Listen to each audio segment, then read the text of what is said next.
So guys, इस video में बात करेंगे तमिल थलाइवास टीम के नए हेड कोच कौन बन सकते हैं प्रो कबड्डी लीग सीजन 13 के लिए। आप सभी को मालूम होगा कि तमिल थलाइवास ने अपने हेड कोच संजीव बालियान को रिलीज कर दिया है प्रो कबड्डी लीग सीजन 12 के एंड के बाद।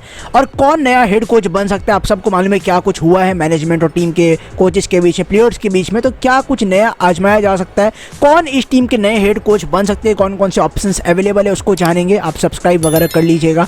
बात करते तमिल थलाइवास के बारे में, तो लास्ट सीजन हमने देखा था प्रो कबड्डी का एक बहुत बड़ा खिलाड़ी पवन कुमार सेहरावत, जो भारत के भी कप्तान है, तमिल थलाइवास के भी कैप्टन अपॉइंट हुए थे ऑक्शन में एक समय अनसोल्ड जाने के बाद। तमिल ने इनको खरीदा था 50 से ज़्यादा लाख में पवन सेहरावत को साइन किया था। और पवन सेहरावत जैसे इतने बड़े खिलाड़ी को बीच में ही मिड सीजन भी नहीं, 3-4 मैचेस भी नहीं खेले पवन सेहरावत, बस 3 मैच खेले होंगे, उसके बाद इनको रिलीज़ कर दिया गया था। कोई भी कारण ऐसा आउट नहीं किया, कुछ डिसिप्लिनरी एक्शंस का पवन पे इल्ज़ाम लगाया जिस कारण टीम ने इनको रिलीज़ किया। उसके बाद जब टीम अपनी आखिरी लीग मैच खेल रही थी, तो कोच संजीव बालियान और अर्जुन देसवाल प्रेस अटेंड करने आए थे। और वहाँ पे संजीव बालियान कोच साहब, जो हेड कोच है तमिल थलाइवास की, जो काफ़ी रेयर आते प्रेस कॉन्फ्रेंस में, वो भी वहाँ पे मौजूद थे। और उन्होंने पूरे टीम के बारे में बताया कि कुछ ऐसे प्लेयर्स हैं जो बिल्कुल फिट नहीं है, अच्छा नहीं करे, उनको स्टार्टिंग 7 में खिलाया जा रहा है। और जो प्लेयर्स मैं चाहता हूँ स्टार्टिंग 7 में खेले, जो अभी बेंच में बैठे इस वक्त, उनको टीम मैनेजमेंट मौका नहीं दे रही है। मतलब जो भी डिसीजंस लिए जा रहे हैं वो मैनेजमेंट ले रही है। कोई भी ऐसा फैसला नहीं है जो मेरे से ना पूछ के ले रहा है। मतलब जो भी डिसीजंस है, जो टीम की तमिल थलाइवास की बहुत बड़ी मैनेजमेंट है, एक तो ये बात है। और मैनेजमेंट कोचेस के डिसीजन में इंटरफेयर कर रहे हैं और अपने डिसीजंस को ले रहे। कोचेस की बात को अच्छी तरीके से नहीं सुना जा रहा है, कोच संजीव बालियान ने कहा। और अनफिट प्लेयर्स को खिलाया गया था स्टार्टिंग 7 में। और इसी कारण कुछ दिनों के बाद तमिल थलाइवास ने एक आर्टिकल निकाला, कोच साहब ने जो चीज़ खाया वो बिल्कुल गलत है। और उसी के मतलब एक हफ्ते बाद कोच साहब को ऑफिशियली रिलीज कर दिया, क्योंकि कॉन्ट्रैक्ट मेरे को मालूम था कोच साहब भी नहीं रहना चाहते इस टीम में, इस तरह का चीज़ें हुई है। और ऑफिशियल स्टेटमेंट अभी आपको स्क्रीन में दिखाया जाएगा, जो निकाला गया था कि संजीव बालियान को क्यों रिलीज़ किया। तो आप यहाँ पे देख सकते हो कि इनका कॉन्ट्रैक्ट को इसी समय इमीडिएट इफेक्ट से टर्मिनेट कर दिया गया है। और क्लब एक आने वाले समय में, कुछ दिनों में या फिर कुछ महीनों में, एक नया हेड कोच का नाम अनाउंस करेगी। यानी अब इस टीम को चाहिए एक नया हेड कोच। वैसे यूपी योद्धाज ने जसवीर सिंह कोच साहब को रिलीज़ किया था इतने सीजन्स के बाद, वो अब पटना में जा चुके हैं। इनके पास सबसे बेहतर विकल्प अगर इस वक्त है वो है असन कुमार सर का। सबसे पहला विकल्प असन कुमार सर, हम सब जानते हैं सीजन 9 में मिड में ये कोच बने थे। कोच तो वैसे उदय कुमार सर थे, लेकिन बीच में इनका एंट्री हुआ था। और ये कोच असन कुमार सर एक बहुत अनुभवी कोच है और इनके अंडर इस टीम को काफ़ी सक्सेस मिला। कोई भी चेंजेस नहीं था, वही यंग टीम इनको मिला। बीच में ये आए सीजन के ऐसा हेड कोच बन के, और जो प्लेयर्स में मोटिवेट करने का जो लेवल था, प्लेयर्स को बहुत ज़्यादा आगे बढ़ाया, प्लेयर्स को मोटिवेट किया, हर चीज़ में उनको बताया, नए स्किल्स बताए। इसी कारण टीम को काफ़ी सक्सेस मिला। और ऐसा पहली बार इतिहास में हुआ था कि तमिल थलाइवास सीजन 9 में क्वालिफाई किया था, जहाँ पे नरेंद्र कंडोरा थे, सागर आटी कप्तान थे, साहिल गुलिया थे, अभिषेक एम थे, अजिंक्य अशोक पवार थे। तो वो जो टीम था ना, और कोच जो इनको मिले असन कुमार सर, अगर वो अभी अवेलेबल होते हैं इस वक्त, तो इनसे बेहतर विकल्प के पास नहीं हो सकता। दूसरा और एक बहुत बड़ा नाम कबड्डी का रणधीर सिंह सेहरावत सर का। और रणधीर सेहरावत सर को हर कोई जानता है, प्रो कबड्डी के सबसे लॉन्ग टर्म में एक टीम के साथ एसोसिएटेड रहने वाले कोच रहे हैं रणधीर सेहरावत सर, जो सीजन 1 से लेकर सीजन 11 तक बेंगलुरु बुल्स के साथ रहे थे एसोसिएटेड। सीजन 11 इतना अच्छा नहीं गया, जिसके कारण सीजन 12 में इनको बाहर कर दिया गया था और बीसी रमेश सर को नया हेड कोच बनाया गया था। और मतलब रणधीर सिंह सेहरावत सर के पास अभी ऑप्शंस खुले। अब कुछ लोग ऐसे बता रहे हैं कि कोच साहब ने रिजाइन ले लिया, मतलब अब वो कोचिंग से रिटायरमेंट ले चुके, ये भी बात बताया जा रहा है, जो मेरे हिसाब से अभी तक आउट नहीं हुआ है।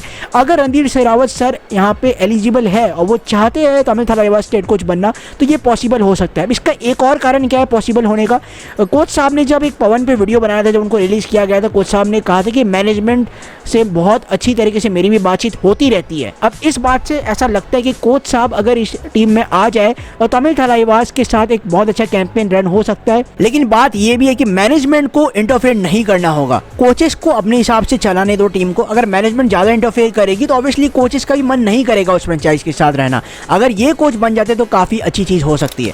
अगला नाम आता है राकेश कुमार सर का। हम सब जानते हैं राकेश कुमार सर एक लेजेंडरी ऑलराउंडर रहे हैं, पटना पायरेट्स में खेले, यू मुंबा में खेले, तेलुगु टाइटंस में खेले।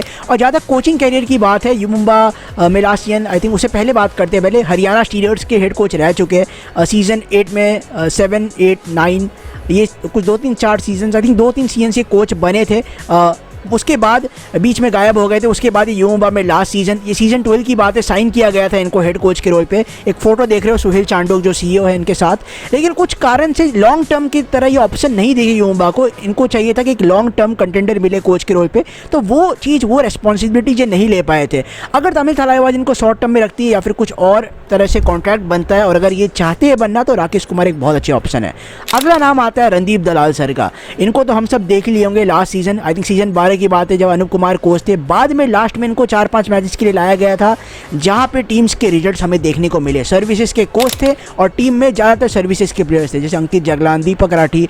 तो उन प्लेयर्स के साथ ये ऑलरेडी कोचिंग कर चुके थे और पटना को लास्ट में जब सीजन बहुत ही वर्स्ट जा रहा था, कोच साहब के कारण टीम काफ़ी अच्छा खेली आगे और कोच साहब ने बहुत आगे ले गए टीम को। आई थिंक टॉप 8 में भी पटना गई थी और रणदीप दलाल सर उसके मेन रीज़न थे। जिस तरीके से प्लेयर्स को रखा, मोटिवेशन लेवल बढ़ाया और इनको पटना ने रिलीज़ कर दिया है। अब इसका कोई रीज़न आउट नहीं हुआ है, हो सकता है ये शायद उतना अवेलेबल ना हो या फिर कॉन्ट्रैक्ट जो था वो सिर्फ उतने ही मैचेस का था और पटना नहीं चाहती थी इसको एक्सटेंड करा जाए, क्योंकि जसवीर सिंह अपने हेड कोच बन चुके हैं और रणदीप दलाल सर अगर अवेलेबल है पूरे सीजन के लिए, तो ये एक तमिल थलाइवास के पास मौके में चौका मारने वाला मौका है और यहाँ पे रणदीप दलाल सर इस टीम के हेड कोच बन सकते हैं। अब बात करूँगा एक लास्ट ऑप्शन के बारे में, जो लास्ट ऑप्शन में नहीं कहूँगा, जो बहुत बड़ा नाम है प्रो कबड्डी का, वो है प्रदीप नरवाल। क्या एक प्लेयर से कोच का ट्रांसफॉर्मेशन हम देख सकते हैं। जो प्रदीप नरवाल हम सब जानते हैं प्रो कबड्डी के सबसे बड़े खिलाड़ी है और हम सब इनके फ़ैन है, गोट है प्रदीप नरवाल। सीज़न 12 के ऑक्शन में इनको कोई भी टीम खरीदार नहीं मिला और उसके बाद इंटरव्यू में भी उनको कहा था कि उनकी आगे की प्लानिंग है कि वो कोई तरह से कोचिंग में आए।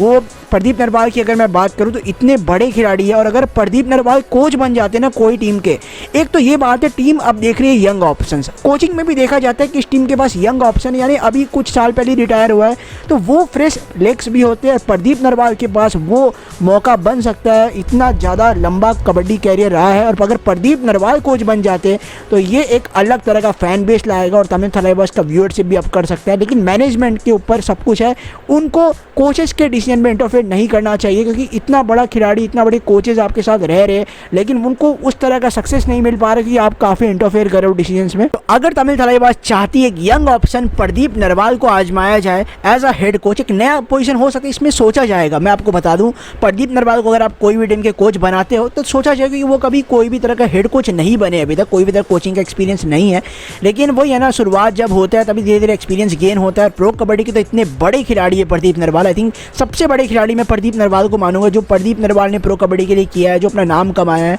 तो ये ऑप्शन आपके पास बिल्कुल अभी भी है, एक खुला ऑप्शन है। अगर प्रदीप नरवाल को आप चाहते हो हेड कोच बनने के लिए, कॉन्ट्रैक्ट किस हिसाब से बनेगा वो भी देखा जाएगा। तो ये कुछ ऑप्शंस थे, वैसे और भी ऑप्शन है। ई भास्करन जो रह चुके इस टीम के हेड कोच, आपके पास बहुत सारे कोचेस यहाँ पे रह चुके, और भी चिल्लाथन अन्ना की बात करें और उदय कुमार सर की बात करें, तो यहाँ पे ये कुछ ऐसे ऑप्शंस थे जो आपके पास अभी बिल्कुल खाली है, जिनको आप ला सकते हो, जिनके पास अभी कोई भी टीम का कोचिंग का कॉन्ट्रैक्ट नहीं है। लेकिन मैं अभी भी चाहूँगा असन कुमार या रणधीर शेरावत सर में से कोई को लाओ। अगर रणधीर शेरावत को ले आते हो तो बहुत अच्छी बात है, इतने बड़े कोच रहे, एक सीजन का फेलियर नहीं दर्शाता कि कोच अच्छे नहीं है, बहुत बड़े कोच है। 11 साल कोई टीम को विश्वास दिखाना प्रो कबड्डी में, ये बहुत बड़ी बात होती है, कोई भी टीम ऐसा आज तक हुआ नहीं है।